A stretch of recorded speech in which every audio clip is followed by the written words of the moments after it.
This clinic is sponsored by BAC Musical Instruments. I'm playing on a BAC Custom Series trombone.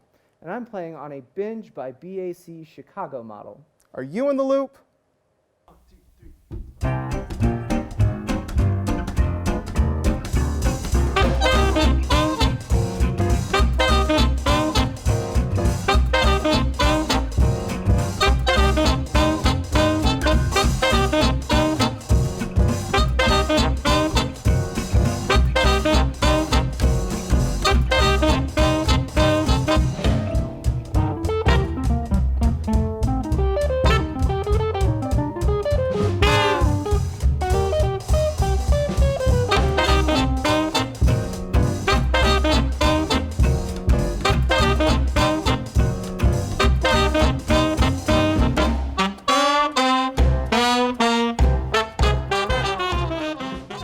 We are Joe Smith and the Spicy Pickles from Denver, Colorado, and today we're at Chimaera Sound recording studio in Loveland.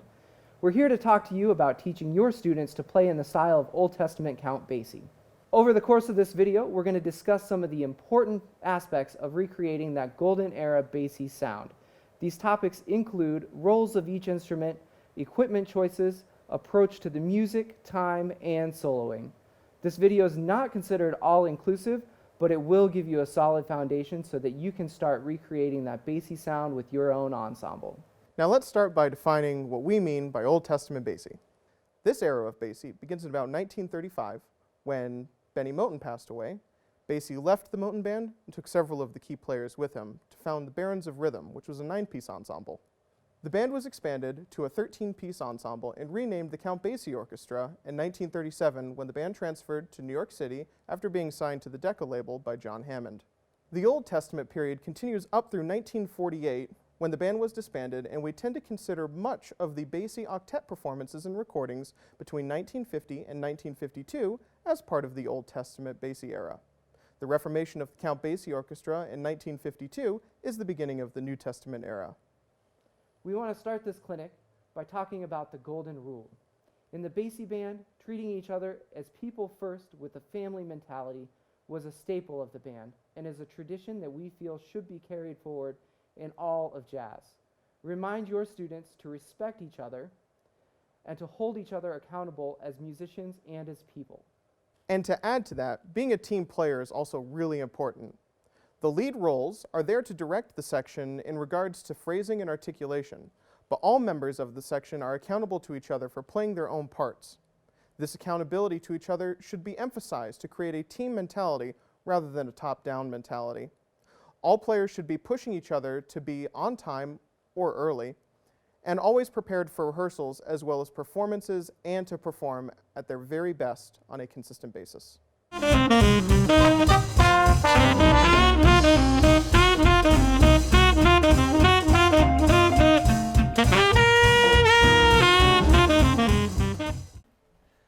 When playing swing music, the sound quality, weight, and size of the cymbals is really crucial.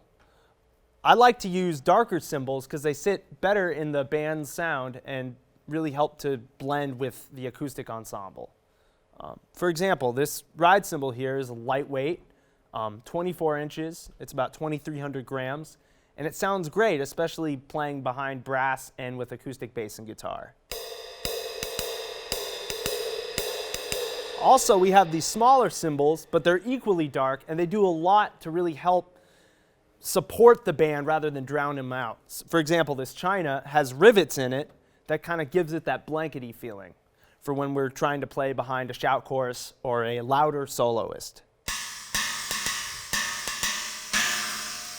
The other great thing about this beautiful Northeast drum set are these calfskin heads from Earth Tone that really have the warmth and depth of an old school swing drum kit. Let me demonstrate kind of that sound for you.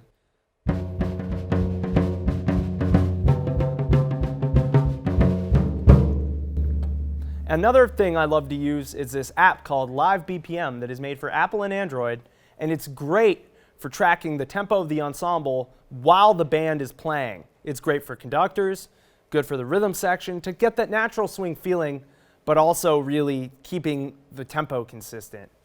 Now I'm going to talk a little bit about playing time in the swing style. A key component of playing swing drums is playing 4 to the bar with a fluffy beater. This really gives the music an insistent, danceable quality that locks in nicely with the bass to create a driving momentum. I'm going to demonstrate a little bit of this with different volume of the hi-hat and add some little flares, and we'll talk about those. 1, 2, a 1, 2, 3, 4. So they call this feathering the bass drum. It's insistent, it's 4 to the bar, but you can also drop bombs and give it this kind of nice dance quality to accompany the soloist. And you can open up the hi-hats a little bit too.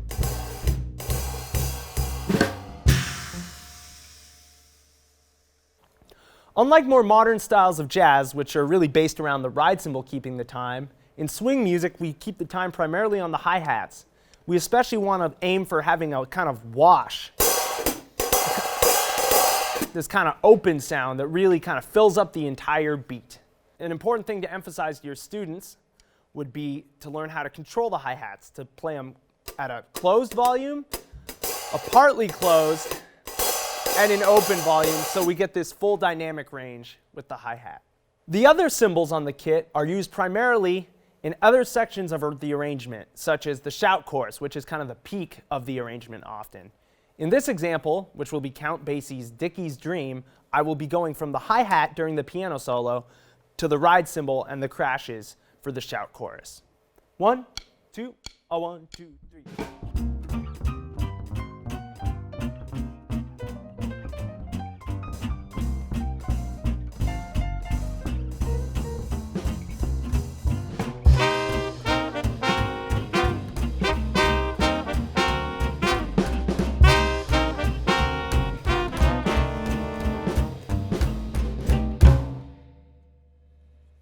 Generally, unless the music is calling for it, like in early R&B or on a really intense shout chorus, in swing music we really want to push forward on all 4 quarter notes rather than hitting on a backbeat. So it sounds like this. 1, 2, 3, 4, 1, 2, 3, 4, as opposed to like this. 2, 3, 4, 1, 2, 3, 4.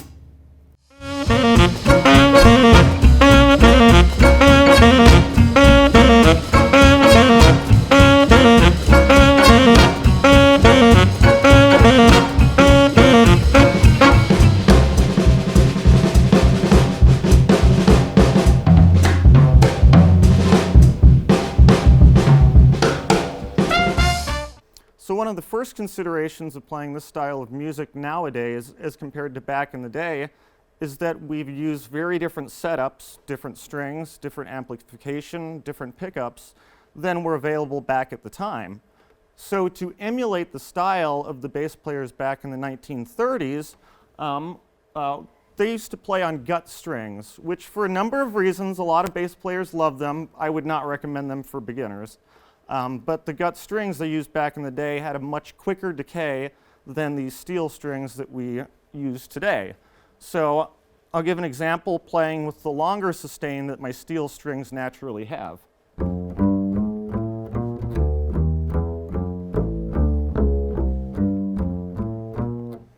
And if we want to emulate the sound of the bass players on the recordings from back in the day, we can intentionally cut our notes shorter.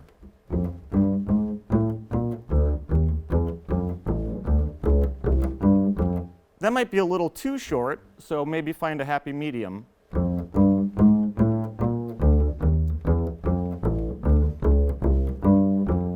Yep.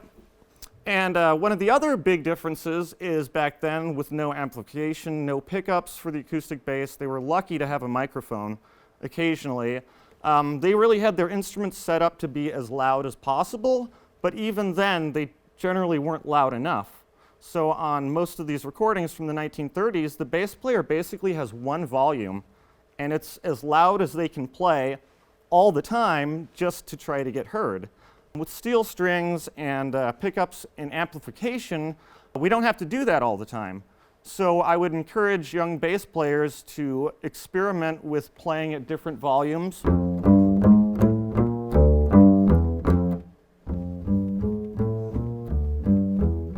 Just like you did with note length, and get comfortable with the entire range of both of those aspects that we have, so you can make real-time decisions to best serve the ensemble at that moment. The next thing we're going to talk about is the concept of beat placement.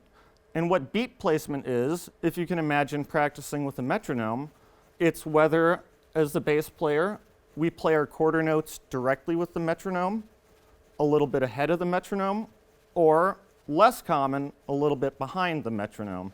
This is a pretty advanced concept, and many students won't be ready for this, so keep that in mind. In the different styles of music have different rules, kind of unspoken, but for this era of big band jazz, generally the drummer is in the middle of the beat. They're the metronome. And then both the bass and the guitar play slightly ahead of the drums.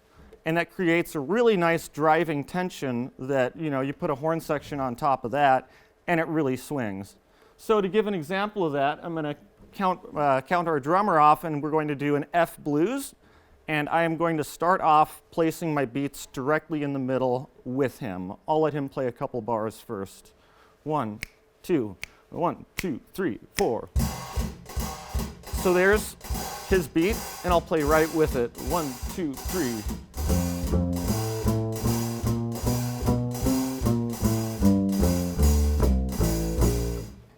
All right, and now we'll do the same thing. I'll count them off, but this time I'll do the 1930s, kind of Walter Page style, and place my notes just a hair ahead of where the drummer is, and see if you can feel the tension, feel that drive that I'm creating by doing that. 1, 2, 3, 4.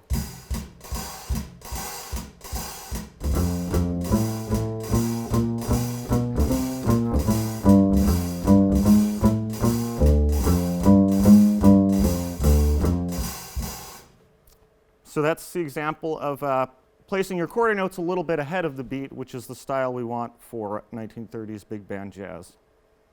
And for note choice for playing this style of music in our walking lines and bass lines, we have a couple different things to consider. Compared to other styles of jazz, this kind of music you want to be much more root-oriented and fifth-oriented. There's the root, there's the fifth. And for this style of music, not as common as in other styles of music, but every now and then we see what's called a two feel. 1, 2, 3, 4, 1, 2, 3, 4. It sounds like a country bass line, but it's also standard in a whole lot of styles of vintage jazz. And generally, that's not what we want in 1930s big band music, but it still does happen sometimes. We want to stick to walking bass, which is 4 notes to the bar.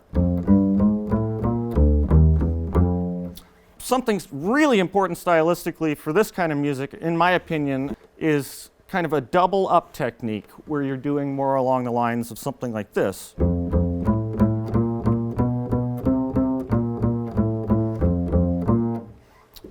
And to really play the style, you can start off with that sort of concept and then add walking lines to lead to the next chord, so kind of like as fills.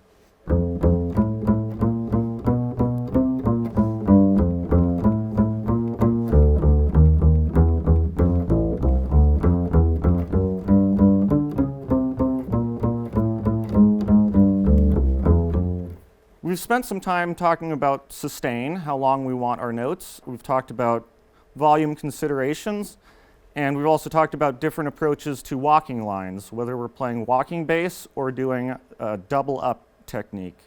You can hear all of these in our recording of Dickey's Dream.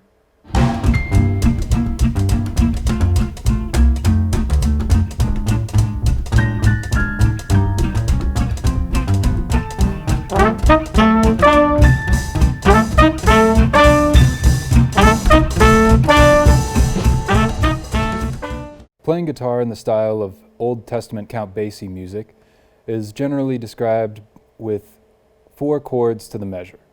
It's a way to bring energy and pulse from the rhythm section as well as create a counter melody to the bass. The setup for the guitar makes a huge difference. I've got a beautiful hollow body guitar here, and this is the preferred choice for playing this style of music. You can also play on a semi-hollow, or if your student has a solid body rock guitar, that can be made to work if you just roll off the tone knob to about 1 to 3 and set the pickup to the neck position. The way that the guitar is held can make a big difference in the sound. For instance, if you have a hollow body or semi-hollow guitar and you hold it close to your chest like this, it can cut off a lot of the sound. For instance,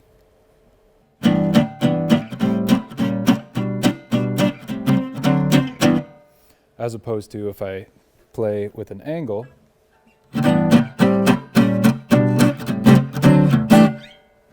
opens up the tone a lot. The rhythmic element in Freddie Green style comping is the most important. I like to try to create a nice light driving feeling when I'm playing with the band. To achieve this, I'll try to feel the whole beat in my arm. At slower tempos, I'm using my whole forearm to try to get the sound, and at faster tempos, I need to use my wrist, otherwise I'll probably die. To try to get this light driving feeling, you want to play all of the beats even, but often playing 1 and 3 long, 2 and 4 short. Freddie would sometimes change depending on the section if he wanted to give the soloist a different kind of space, a different kind of feeling, but he would keep the right hand even the whole time. To demonstrate,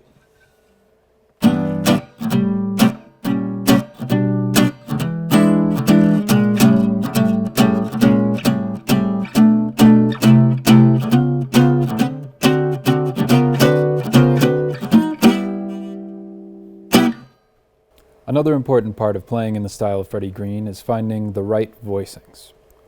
Oftentimes, in high school or college charts, you'll just have too many chords. Maybe there's an extension on every beat, there's a different chord on every beat of the measure, and you just don't need to worry about all of that. Freddie would often play just 1 to 3 notes, mostly focusing on the guide tones or the 3rd and 7th on the D and G strings. Even though at its core the Freddie Green style of comping is just 4 chords to a measure, you can often embellish it. One way to start is rhythmic embellishment. You can add upstrokes with your right hand on off beats, or you can accent different beats in the measure, creating hemiolas or polyrhythms over the rhythm section. Another way you can embellish this style is adding passing chords. An easy way to do that is by simply playing the same voicing a half step above or below your destination voicing. To demonstrate, I'm going to play an F blues with the rhythm section. 1, 2, 1, 2, 3.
So as is the case with studying any kind of music, it's really important that we come from a place of understanding the recordings that have been left for us in whatever particular style we are trying to learn to play. So in the case of swing music, it is very important that from the piano we understand what those pianists such as Count Basie, Duke Ellington, Earl Father Hines, what those pianists do and some of the techniques they use so that we can implement them into our own playing. So one of the notable characteristics of Count Basie's style at the piano is discretion and taste. It always sounds like Basie really is very much in tune with what his band is playing at all times, and he's really sitting in everything he plays sits right in the spaces that the band leaves. So from the pianist in a swing band, this is really a very similar role that we can adapt, is filling in the gaps and really trying to get out of the way of the horn section. So there's one particular voicing that Basie got a lot of mileage out of, and that's the iconic ending that he used to use a lot. Basie and many other pianists would use these wider spread out voicings in a lot of different contexts, not just at the end of tunes, of course. So what's really useful about this voicing is that we get a lot of different sounds from the same shape. So we get the 1 chord on a B flat 7, we've got the 6th, the 3rd, and the root. And then if we move the middle note up 1 half step, we get G, E flat, and B flat, which could work over the 4 chord or the 2 chord. So we have a couple of different things there. And then if we moved it up 1 more half step, we get this really great diminished sound, G, E, and B flat. And that can work in a couple different contexts as well. That could be over E diminished between the 4 and 5 chord on a blues. This could be just used in a blues context, you know, over the 1 chord. And then right below the 3rd, we have this flat 3rd, which can work on the 5 chord. Now I'll demonstrate that with the rhythm section and how we can use that voicing in a couple different contexts. 1, 2, 1, 2, 3.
Getting our students to articulate in the correct way is the key to getting the right feel within the horn section.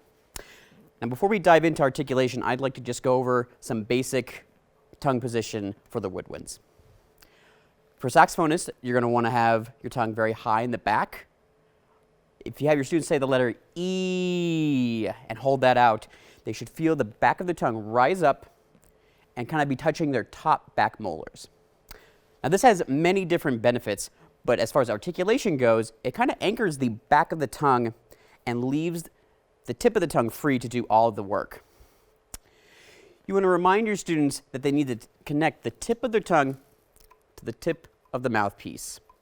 If you see any sort of bullfrogging motions from the throat, like so,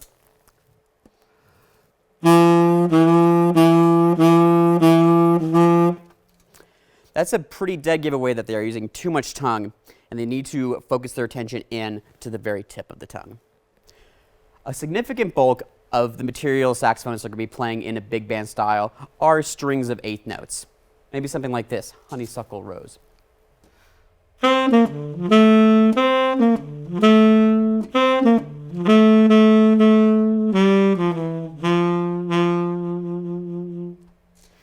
Now, these 8th note lines should always be played in a smooth legato style.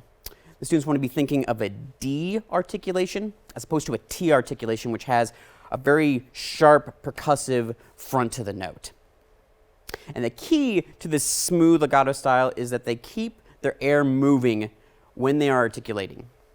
If I slow down the articulation process to super slow-mo speeds and left my tongue on the reed, you'll still be able to hear air moving.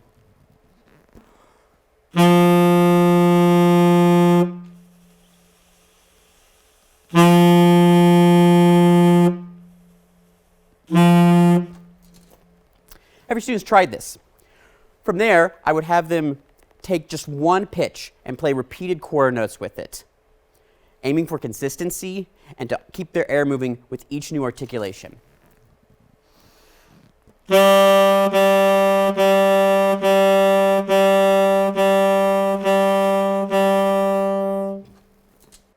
If the students are ready to move on, they can take this concept and apply it to scales. Now let's take an F major scale, for example. We're going to start articulating on the second note and slurring into the following note. So that would sound something like this.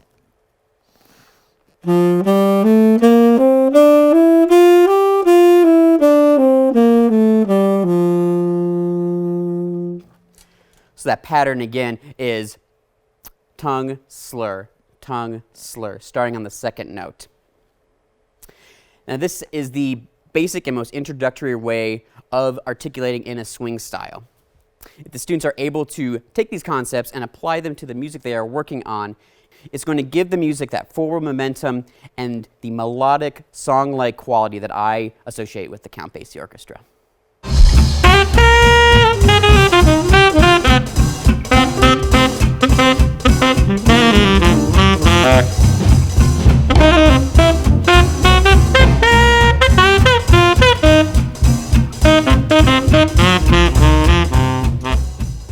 As we all know, articulation in the big band is one of the most difficult things for us as educators to teach with consistent results. What we should do is we should constantly be emphasizing our students to overdo their articulations. It means clean, quick, and precise cutoffs and attacks on every note. As this specifically relates to the early Count Basie style, it's absolutely imperative that we hone in these very concepts as we do with our other big band charts. For example, as we articulate notes in the Count Basie style that don't have any sort of marcato or staccato marking, we want to articulate these notes with a hard D tongue, and we want to release with the tongue as well. So it's a tongue at the front and it's a tongue stop at the end. It's also really important that whenever we do have marcatos and staccatos, we also take the initiative to make sure that there is a distinct difference between those two, particularly if we have several marcatos or several staccatos lined up in quarter notes in a row. For example, if I wanted to play a marcato and I was teaching this to my school band program, I would use dot, D-A-H-T.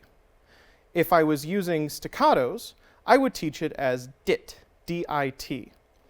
The way that this comes out on the instrument is the marcatos are going to have a much fatter but much more precise and clean sound, whereas the staccatos are going to have a much more closed off sort of sound.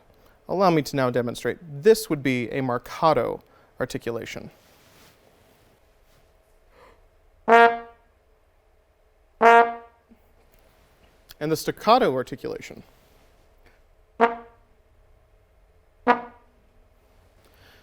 With early ensembles, you may get some pitch fluctuation. Additionally, you might get some other nuances that are easily fleshed out with consistent practice and including this in your warm-ups. When we're practicing these items, it's absolutely imperative that we remind our students to be practicing with a metronome. In all aspects of music, the metronome is one of the most important items that we can give our students as a practicing tool. When the students are practicing with their metronome, remind them that the metronome should groove along with them in whatever phrase or excerpt they may be practicing from the Count Basie library. When the students are practicing, they should feel like the metronome is grooving along with them and never against them. If it feels like it's working against them, the student should revisit and make sure that they're counting all of their rhythms appropriately. In other words, what one of my teachers once told me is at all times when we're practicing with a metronome, all of our different articulations should create a good swing feel, and we will reach terminal swing.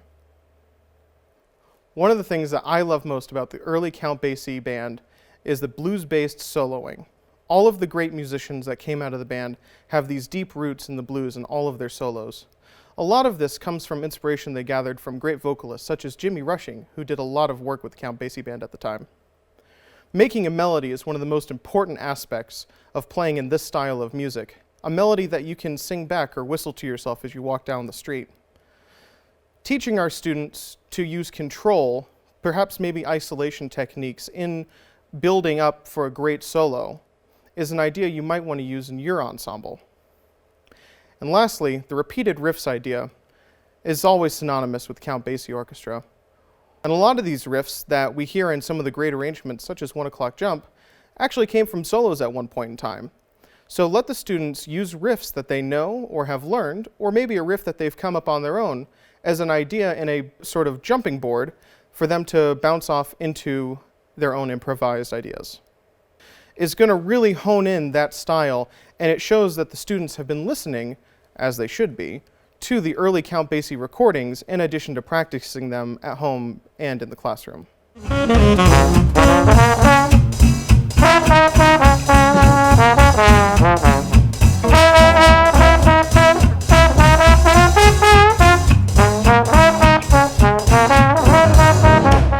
Throughout Count Basie's career, his band had a reputation for playing their dynamics to the extreme.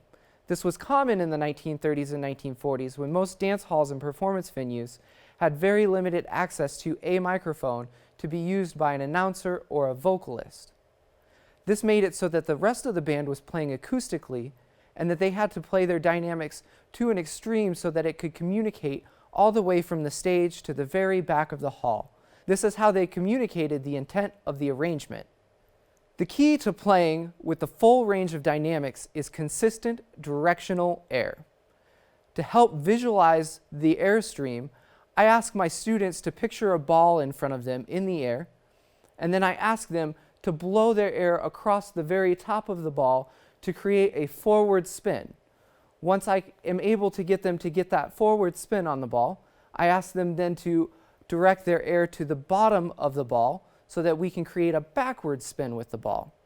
Once the student is able to do both of these individually, to the top and then to the bottom of the ball, then I ask them in the middle to change their direction so that they will go top to the bottom to the top. So,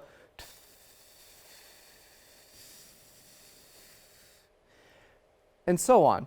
This helps us to create a very directional airflow that is consistently moving forward and gives our students a visualization so that they can make this a habit. With any style of music, the foundation of a solid section sound comes from having all parts within the section heard. You will need to spend time in sectionals finding where the correct balance is from part to part. You'll find possibly that your lower parts are going to have to play out even more than the dynamic that is indicated in order to match the volume of your upper parts. This is a great time to talk to your students about frequency and how higher frequencies are able to better move forward and move through the sound of an ensemble to be heard, while lower frequencies will have to work more because there is more sound for them to move through to be heard by the audience. Just like the rhythm section in the Count Basie Orchestra, the horns place a great emphasis on time. There's a few things that we do to really kind of push our phrasing forward and to create that relentless driving forward swing sound that the Count Basie Orchestra was known for. One of these things is whenever we have longer notes, a half note or a whole note for instance, we will be pushing directionally with our air through that note and even adding just a touch of a crescendo so that we are moving all the way to the release of that note. The release of that note is the end of the phrase, and that is the end of the sentence that we are saying. In the horn section, we have a few things that we need to take into consideration. We are always pushing to the very end of the phrase. We like to ask that our lead players are writing in phrase markings and to dictate where the release is on certain notes. It's not uncommon for us to ask our lead players to write in a -1 to know that the release of the note is on the downbeat of the next measure. This allows us to have uniformity in our section and also continues to place a strong emphasis on time. Also within phrasing, we'd like to address inflections. There's always these little tricks that make arrangements sound really fantastic, but unless they're done uniformly, can make a phrase sound very sloppy. A fantastic example of this is falls in your brass section. We always want to emphasize that a fall should default to being half valve and it needs to always be short unless it is written in the part that it is a long fall. Doing this will allow the section to have a uniform fall sound that is short and gets out of the way so that the arrangement can continue forward. Just like with the longer half notes and whole notes, in our falls we want to make sure that we still continue to have directional air all the way to the very release of the note. This will ensure that the music propels itself forward and really gives us that driving swing sound.